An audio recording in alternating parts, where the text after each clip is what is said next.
অনেক অপেক্ষার পরে কিয়ানু রিভিস অভিনীত from the world of John Wick ballerina মুভিটি চলে এসেছে। তো আমিও চলে আসলাম এটার এক্সপ্লেইন নিয়ে। অনেকদিন পরে জন উইক আবার বড় পর্দায় পদার্পণ করেছে। আসলে এই সিনেমাটি মূলত ব্যালেরিনাকে কেন্দ্র করেই বানানো হয়েছে। এটার মধ্যে ব্যালেরিনা এমন কিছু কাজ করে বসে যে জন্য ওকে মারার জন্য জন উইককে পাঠানো হয়। কি এমন হয়েছিল যে একজন মেয়েকে মারতে জন উইককে পাঠানো হলো? কোনো স্পয়লার না দিয়ে একটা লাইক দিয়ে চলো তাহলে গল্পের গভীরে ঢুকে পড়া যাক। সিনেমা শুরুতেই এভি নামের ছোট্ট একটা মেয়েকে দেখানো হয়। পুলিশ স্টেশনে বসে তখন এভি তার বাবার দেওয়া শেষ স্মৃতি ব্যালেরিনার দল দিকে তাকিয়েছিল, আর তার পুরো শরীরে ছিল রক্তমাখা। ওর সাথে কি ঘটেছিল এটা জানার জন্য আমাদেরকে যেতে হবে একদিন পিছনে। বিকেলবেলাতে এভির বাবা একটা নদীর বাসকে ব্যালেরিনার ডান্স শেখাচ্ছিল। তখন বাবা ওকে বলে, তুমি দেখতে ঠিক তোমার মা এবং তোমার বোনের মতো। এভি বলে, হয়তোবা, কিন্তু আমার তো ওনাদের ফেস এখন মনে নেই। ওর এমন কথা শুনে বোঝা যাচ্ছিল যে ওর মা এবং বড় বোন সে অনেক ছোট থাকতেই মারা গিয়েছিল। বাড়ি ফেরার পরে সেদিন রাতে এভি যখন খেলছিল তখন এভির বাবা পাইন দেখতে পায় সমুদ্র থেকে কিছু অ্যাসাসিন তাকে মারার জন্য তার বাড়ির দিকে এগিয়ে আসছে। এটা দেখে ওই লোকগুলোকে ভেতরে আসা পর্যন্ত অপেক্ষা করতে থাকে পাইন। সেই লোকগুলো যখন ভেতরে প্রবেশ করে তখন বোঝা যায় যে পাইন আসলে কোনো সাধারণ লোক নয়, কারণ সে একাই তাদের সবাইকে জন উইক স্টাইলে মারছিল। কয়েকজনকে ধর্ষাই করার পরে পাইন চলে আসে তার মেয়ে এভির কাছে। সে এভিকে বলে যে প্রয়োজন পড়লে আমি তোমার জন্য কাউকে মারতে দ্বিধাবোধ করব না। এটা বলেই পাইন এভিকে নিয়ে একটা জায়গায় গিয়ে লুকিয়ে পড়ে। তাকে খুঁজতে খুঁজতে যখন সেই অ্যাসাসিনগুলো সেখানে আসে তখন পাইন তাদেরকে এমনভাবে মারতে শুরু করে যেটা দেখার পরে যে কোনো সাধারণ মানুষই ভয় কেঁপে উঠবে। অনেকক্ষণ ধরে চলে ওদের মধ্যেকার এই ফাইট। কিছুক্ষণের মধ্যে সবাইকে ধরাশায়ী করে ফেলে পাইন, কিন্তু তার অবস্থা খুব বাজে হয়ে যায়। আর এই সুযোগটি কাজে লাগিয়ে সেই কিলাররা পাইনকে ধরে ফেলে। তারা যখন পাইনকে গান পয়েন্টে রেখেছিল তখনই সেখানে কাউন্সিলর নামে একজন গ্যাংস্টার আসে। সেখানে আসার পরে কাউন্সিলর পাইনকে বলে, তোমার জন্য আমি তোমার বউ এবং তোমার বড় মেয়েকে মেরে ফেলেছি, কেননা একসময় তোমার বউ আমার গ্যাংয়ের বড় রকমের একজন গ্যাংস্টার ছিল। তবে তোমার প্রেমে পড়ার পরে তোমার সাথে যখন বিয়ে করে তখন সবকিছুই বদলে যায়। আর যখন তোমাদের বাচ্চা হয়ে যায় তখন সে আমাকে বলে যে সে আর আমার জন্য কাজ করতে পারবে না। তবে এটা আমি কিভাবে মেনে নিতাম? বললেই কি অন্ধকার জগৎ থেকে কেউ বের হতে পারে? আমি হাজারবার বারণ করা সত্ত্বেও সে আমার গ্যাংটিকে ছেড়ে দিয়েছিল। আর ঠিক এই কারণে আমি তোমার বউ এবং তোমার বড় মেয়েকে মেরে ফেলেছি। আর এখন আমি এখানে এসেছি তোমার ছোট মেয়েকেও মারার জন্য। তবে যদি তুমি চাও তাহলে তোমার ছোট মেয়েকে তুমি বাঁচিয়ে নিতে পারো।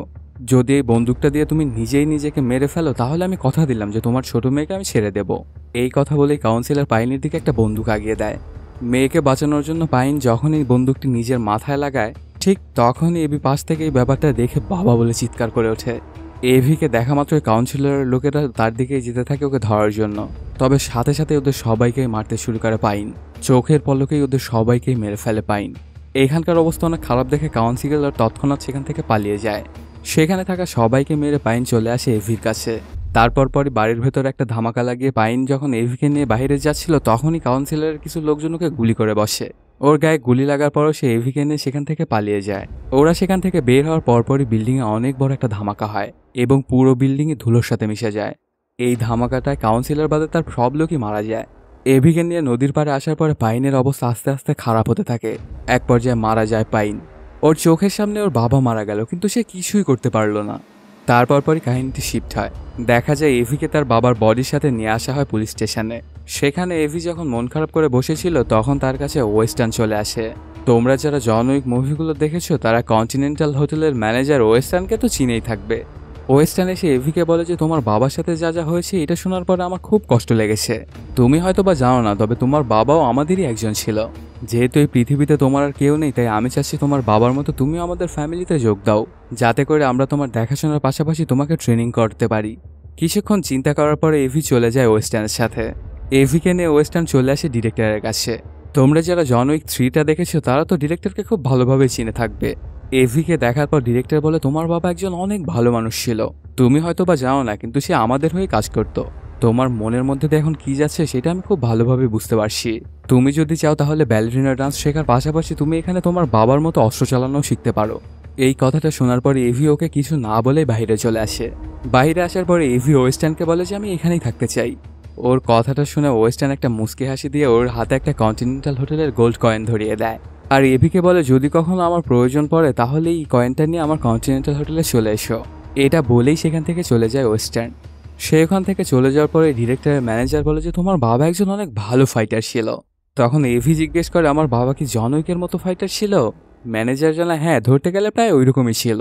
তবে এই কয়েনটির যেমন দুইটি সাইড আছে, তোমার বাবার জনকের মধ্যে একটি পার্থক্য ছিল। তোমার বাবা আসলে টাকার বিনিময়ে মানুষদেরকে রক্ষা করত, কিন্তু জনৈক তার উল্টো, টাকার বিনিময়ে মানুষদেরকে মারত। এই জন্য বড় হওয়ার পরে তোমাকেই ডিসাইড করতে হবে যে তুমি কি হবে। জবাবে এভি ম্যানেজারকে বলে যে আমি দুইটাই হতে চাই। কয়েক বছর পরের কথা, এখন এভি অনেকটা বড় হয়ে গেছে। সেদিন ডিরেক্টরের সামনে এভি ব্যালেরিনা ডান্স করতে করতে তার পা দিয়ে রক্ত বের হয়ে যাওয়ার পরেও ডিরেক্টর তাকে দিয়ে আরও প্র্যাকটিস করাচ্ছিলই। এক পর্যায়ে এভি যখন ব্যথার চরম সীমায় পৌঁছে যায়, তখন ডিরেক্টর বলে যে আজকের মতো বাদ দাও, ভিতরে গিয়ে তোমার বান্ধবী টাকিয়ানাকে এখানে আসতে বলো। ডিরেক্টরের এই কথা শুনে এভি যখন ভেতরে আসে, তখন আমরা ওর বান্ধবী টাকিয়ানাকে প্রথমবারের মতো দেখতে পাই। অ্যাভির এই অবস্থা দেখার পরে টাকিয়ানা তাকে বলে, তুমি কি পাগল হয়ে গেছো? নিজের আঙ্গুলগুলোকে ভেঙে ফেলার পরেও তুমি কেন আবারও ডান্স করছিলেই? কথাটা শোনার পরে এভি তাকে বলে যে এগুলো ব্যাপার না, এগুলো আমার সহ্য হয়ে গেছে। টাকিয়ানা যখন ব্যালেরিনা ডান্স করছিল, এভি তখন গিয়ে বক্সিং রিং একজনের সাথে ফাইট করছিল। কিছুক্ষণ সেই ছেলেটির সাথে ফাইট করার পরে দৈনিক রুটিন অনুযায়ী এভি যায় একটা বন্দুক চালানো শিখতে। কিছুক্ষণ বন্দুক প্র্যাকটিস করে সে আবারও চলে আসে ফাইটে। এগুলোতে বোঝা যাচ্ছে যে এটাই এভি ডেইলি ট্রেনিং রুটিন। প্রতিদিনই এভি ছেলেটার সাথে ফাইট করার সময় তার সাথে হেরে যেত। এটা দেখার পরে ম্যানেজার জানতে চায়, তুমি ওর কাছে প্রত্যেক দিনই কেমনে হারো? তখন এভি বলে, পুরুষ মানুষ অনেক শক্তিশালী। এই কথাটা শুনে ম্যানেজার ওকে বলে যে তাহলে তুমি লাইফে কাউকেই মারতে পারবে না, কারণ দুনিয়ার সব পুরুষ মানুষই শক্তিশালী, আর তুমি তাদের সাথে কোনোভাবেই পেরে উঠবে না, কারণ তুমি মন থেকে তো ভেবেই নিয়েছো যে তুমি দুর্বল। যদি তুমি পুরুষ মানুষদেরকে হারতে চাও, তাহলে তোমাকে তোমার বাবার মতো ফাইট শিখতে হবে। ওর বাবার কথা শোনার পর ওর ভেতরে একটা অন্য লেভেলের জোশ চলে আসে। তারপর পরে আবার সেই ছেলের সাথে ফাইটে গিয়ে তাকে ইজিলি হারিয়ে দেয়। সেই ফাইটটা শেষ করে এভি যখন তার রুমে আসে, তখন দেখতে পায় টাকিয়ানা সেখানে নেই।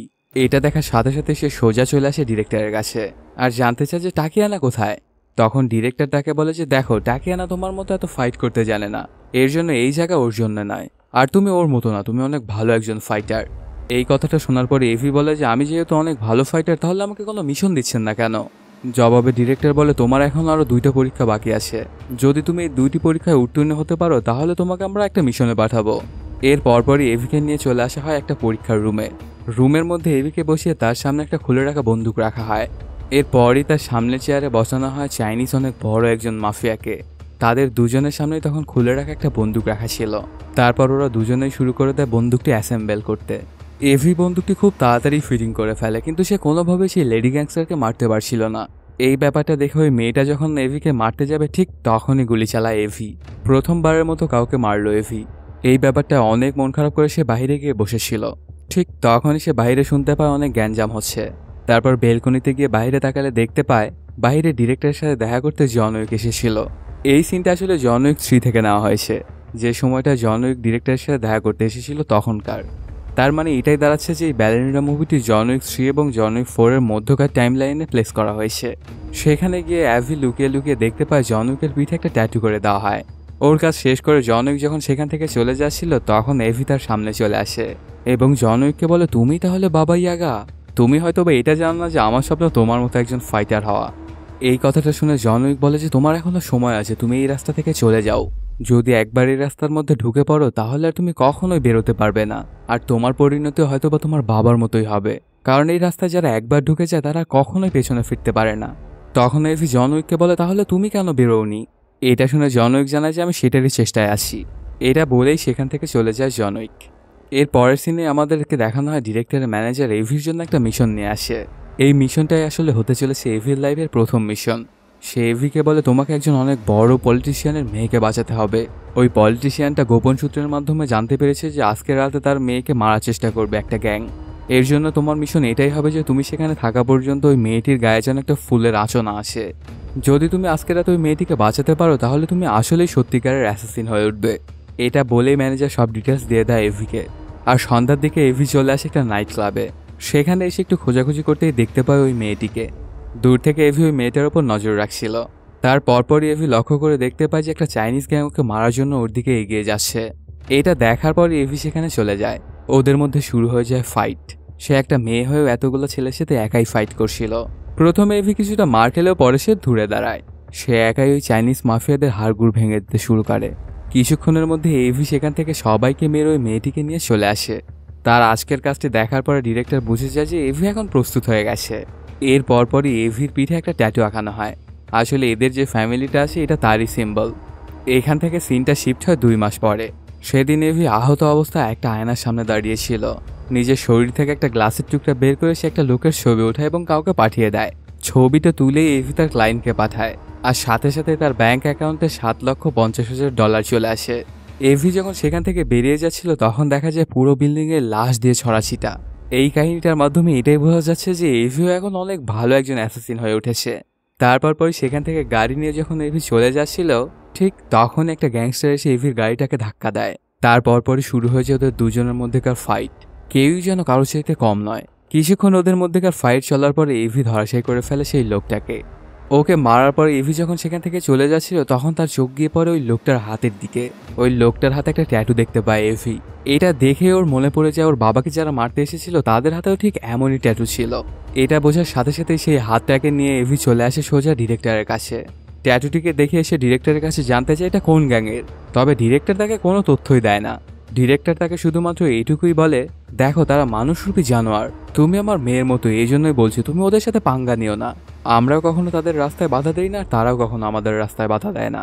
আমি চাই যে কোনোভাবে তুমিও যেন তোমার বাবার মতো মারা না যাও, আর ঠিক এই কারণে ওদের ব্যাপারে আমি তোমাকে কিছুই বলতে পারবো না। ডিরেক্টর এভিকে কিছু না বলার জন্য এভি তো একদম রেগে মেগে ফায়ার। কি করবে সে কিছুই বুঝে উঠতে পারছিল না। ঠিক তখনই ওর মনে পড়ে যায় ওয়েস্টার্নের কথা, আর সাথে সাথে সে চলে আসে নিউ ইয়র্ক কন্টিনেন্টাল হোটেলে।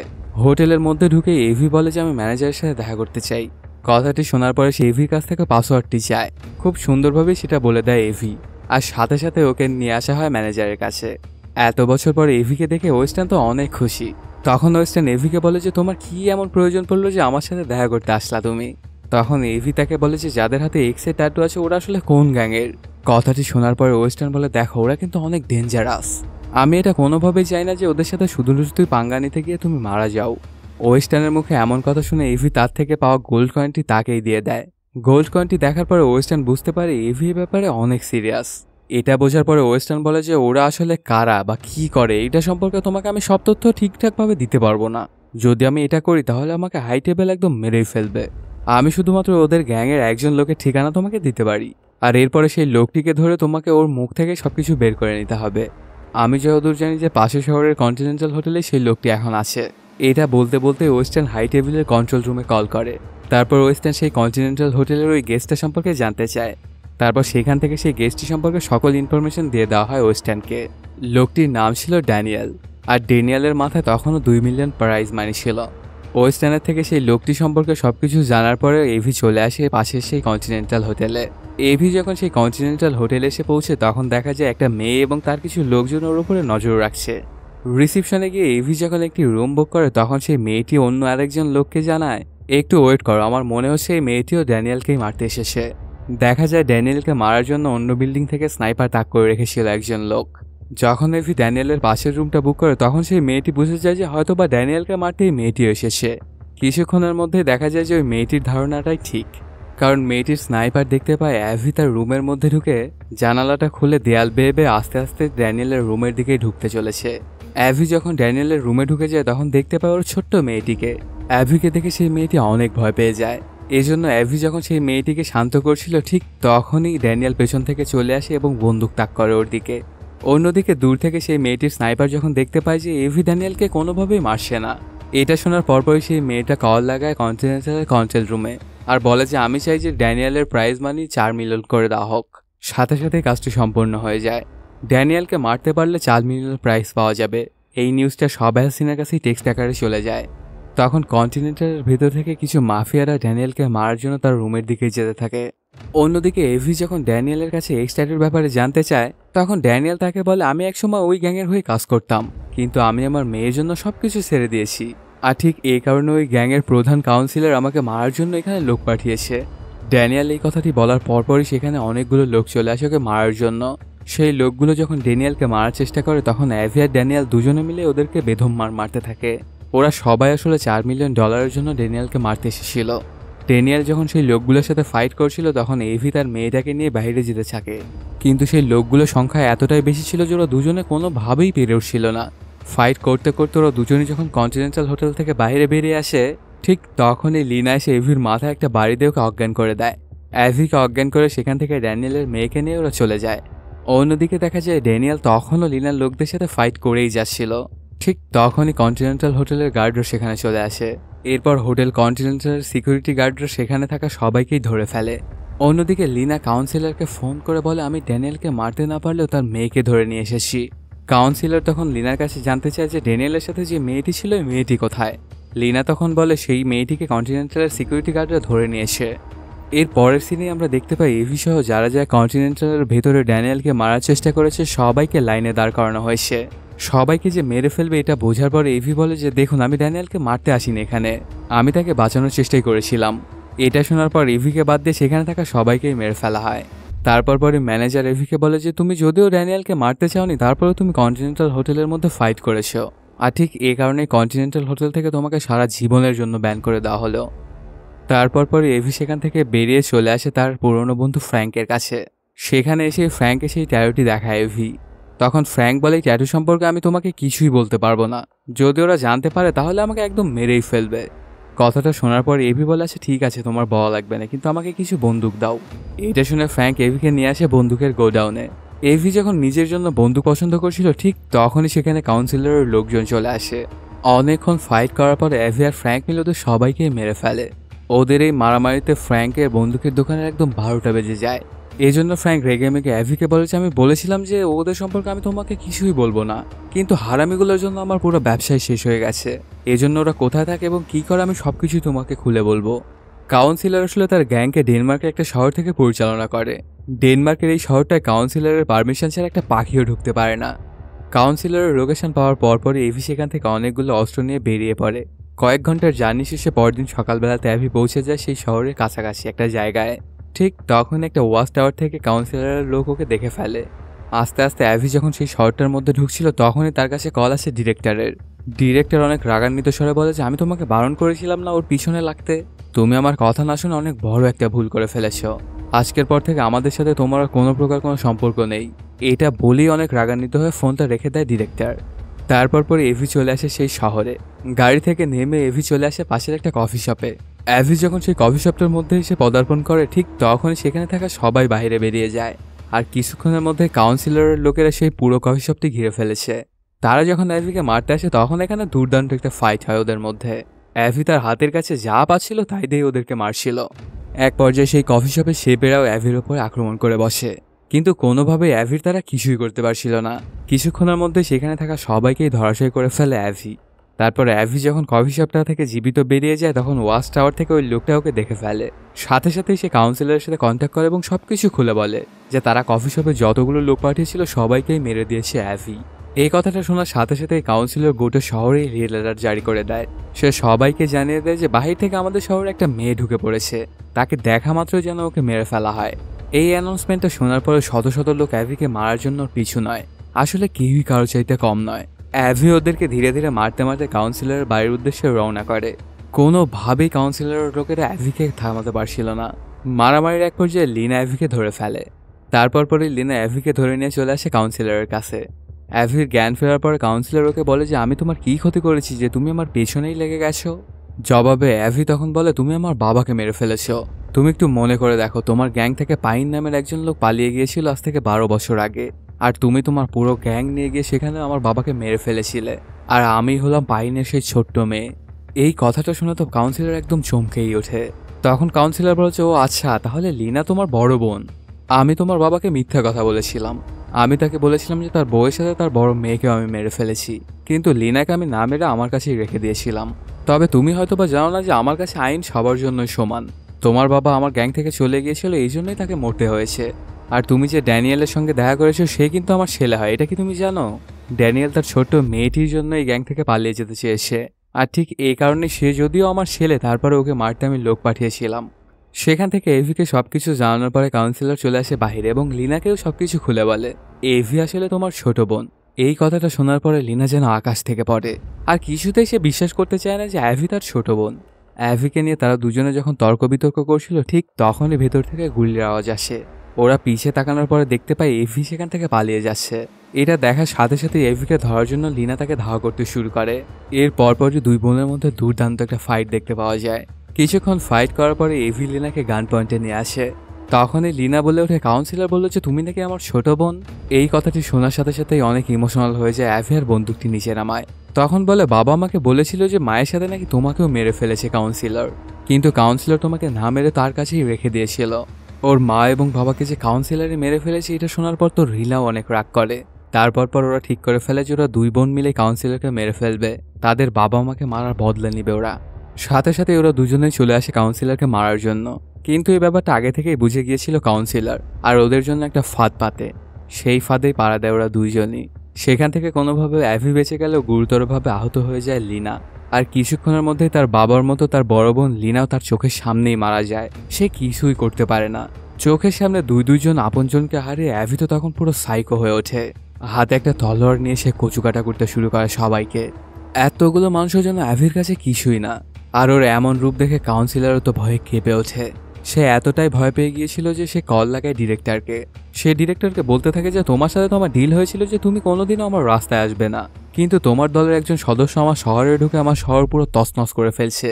তুমি যদি আজকে রাত 12টার মধ্যে তাকে মেরে ফেলতে না পারো তাহলে তোমার সাথে আমি যুদ্ধ ঘোষণা করে দেব। এর পাশাপাশি তোমার বিরুদ্ধে আমি হাই টেবিলে নালিশও জানাবো। কথাটা শোনার সাথে সাথেই ডিরেক্টর বলে যে অ্যাভি আর এখন আমার গ্যাংয়ের মেম্বার নেই, তারপরেও তুমি যখন এত করে বলছো তখন আমি কি করা যায় আমি দেখছি। তারপরই সেখান থেকে কাহিনীটি শিফট হয়। দেখা যায় রাত্রেবেলা একটা ট্রেন এসে স্টেশনে পৌঁছে। সেই ট্রেনটা থেকে এন্ট্রি নেয় জন উইক। আসলে ডিরেক্টলি জন উইককে পাঠিয়েছিল অ্যাভিকে মারার জন্য। কিছুক্ষণ খোঁজাখুঁজি করার পরে জন উইক পৌঁছে যায় অ্যাভির কাছে। অ্যাভিকে দেখার পরে জন উইক বলে যে এখনও তোমার হাতে সময় আছে, তুমি এখান থেকে চলে যাও। কিন্তু অ্যাভি জন উইকের কোনো কথা না শুনেই তার সাথে ফাইট করতে শুরু করে। ওদের দুজনের মধ্যে শুরু হয়ে যায় চরম লেভেলের ফাইট। অ্যাভি জন উইককে মারার চেষ্টা করছিল, কিন্তু জন উইক শুধু নিজেকে ডিফেন্ড করছিল, সে কিছুতেই অ্যাভিকে হিট করছিল না। তবে অ্যাভি প্রাণপণে চেষ্টা করছিল জন উইককে মারার জন্য। তখন জন উইক নিজেকে ডিফেন্ড করছিল আর বারবার বলছিল তুমি কখনোই আমার সাথে পেরে উঠবে না, তো তোমার জন্য এটাই ভালো হবে যে তুমি এখান থেকে পালিয়ে যাও, আমি কোনোভাবেই তোমাকে মারতে চাই না। তখন অ্যাভি বলে আমি এখান থেকে আমার পরিবারের হত্যার বদলা না নিয়ে কোনোভাবেই যাব না। জন উইক যখন জানতে পারে যে কাউন্সিলর অ্যাভির বাবা মা এবং তার পুরো ফ্যামিলিকে মেরে ফেলেছে, তখন সে অ্যাভির সাথে মারামারিটা থামিয়ে তাকে বলে 12টা বাজতে এখনো অনেকটাই সময় বাকি, তুমি যদি রাত 12টার আগে কাউন্সিলরকে মেরে ফেলতে পারো তাহলে আমি এখান থেকে চলে যাব, কারণ ডিরেক্টর আমাকে রাত 12টার আগে এই শহরের মারামারি থামাতে বলেছে। সেটা হোক বা তোমাকে মেরে, না হয় কাউন্সিলরকে মেরে। যদি রাত 12টার আগে তুমি কাউন্সিলরকে না মারতে পারো তাহলে কিন্তু বাধ্য হয়ে তোমাকে আমার মারতে হবে। জন উইকের এই কথা শুনে ওকে ধন্যবাদ জানিয়ে অ্যাভি সেখান থেকে চলে আসে। ধীরে ধীরে অ্যাভি একজন একজন করে মেরে আগাচ্ছিল কাউন্সিলরের বাড়ির দিকে। এটা যখন কাউন্সিলর দেখে তখন সে বুঝতে পারে যে জন উইক তাকে ধোকা দিয়েছে। এই জন্য সে তার লোকজনকেও বলে দেয় যে জন উইককেও মেরে দাও।